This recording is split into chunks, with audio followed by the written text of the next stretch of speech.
maanta ay tahay 16 bishana waxaanu si rasmi ah u xireynaa oo dugsiga sare Ubay ibn Kacb ee magaalada Boorama si rasmi ah ugu soo gabagabeynayna imtixaankii dugsiyada sare. مسؤولينta wasaaradda waxbarashada iyo sayniska Soomaaliland ee gobolka Awdal ayaa maanta si rasmi ah u soo gabagabeeyay imtixaanka shahaadiga ee fasalada afraad ee dugsiga sare iyo sidoo kale fasalada sideedaad ee dugsiga dhexe kaasi oo socday muddo 6 maalmood ayaa waxa madasha xidhitaanka imtixaankaasi goobjoog ka ahaa xubno ka socday wasaaradda waxbarashada heer qaran Cadar Maxamed Geelle gudoomiyaha xafiiska imtixaanaadka gobolka Awdal iyo sidoo kale Xuseen Cateeye jaamac oo ah gudoomiyaha wasaaradda waxbarashada ee degmada Boorama oo madashaasi ugu hadalka qaatay ayaa tilmaamay ku dhawaad 4500 oo arday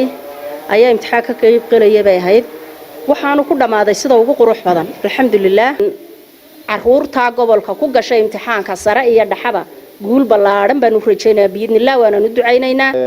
guud ahaan 14 bisha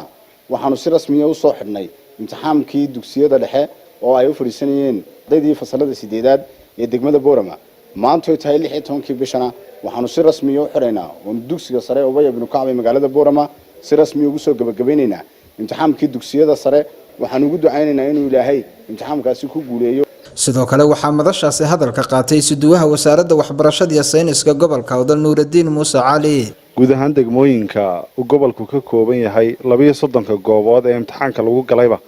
meel kastaba si qurux badan oo sharaf leh uga dhamaatay. imtixaanka oo 12 bisha aanu furnay maanta oo 16 bisha tahay baan ku soo gabagabeynaa dugsiga sare ee Ubay ibn Kacb laakiin areaska kale oo dhan xogtaan u ka helano dhamaantood sida ay sharafta iyo karaamada iyo quruxdaas ku dhamaatay kulli kelmadda ugu badan waa mahadnaqoona waxaan u mahad celinayaa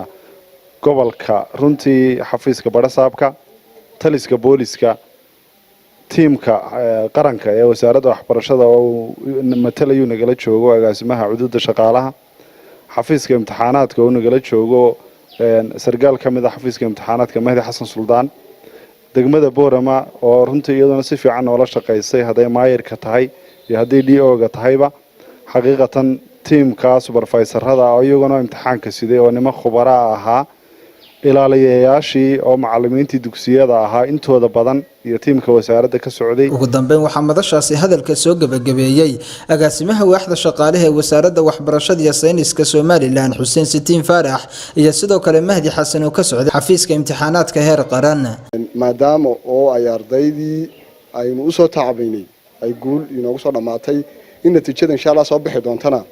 ay noqoto natiijo naga wada farxisa dhammaan waalidiinta macallimiinta maamulayaasha xafiiska imtixaanaadka wasaaradda dhexe ayaan rajaynaynaa. waxaan halkan ku soo xireynaa maanta imtixaankii si wanaagsan uu dhamaaday waxaan u mahad celinaynaa dhammaan howlwadeenadii ka qayb qaatay hawsha iyada ah dhammaantood qof kasta meel kasta uu kaga jiray waan u mahad celinaynaa gaar ahaan degmada Boorama may dhicin sanadka sida dhacday waayo sanadadii hore waxa jiri jiray buuq waxa jiri jiray rabash laakiin sanadka maanta sida aan ku arkay Boorama waxay ahayd sidii lagu arki jiray imtixaanada dad hor jooga goobaha ma arkaynin wax rabasho isqabsanaya ma arkaynin isbedel baa yimid sanadkan Ilaahay ma hadiya ka gaadho malaayiin marre wuxuu inoogu dhamaaday si sharaf leh. Waa Cabsalaan Bashiir Faarax Cabsalaan Saha warbaahinta qaranka Soomaaliland magaalada Boorama.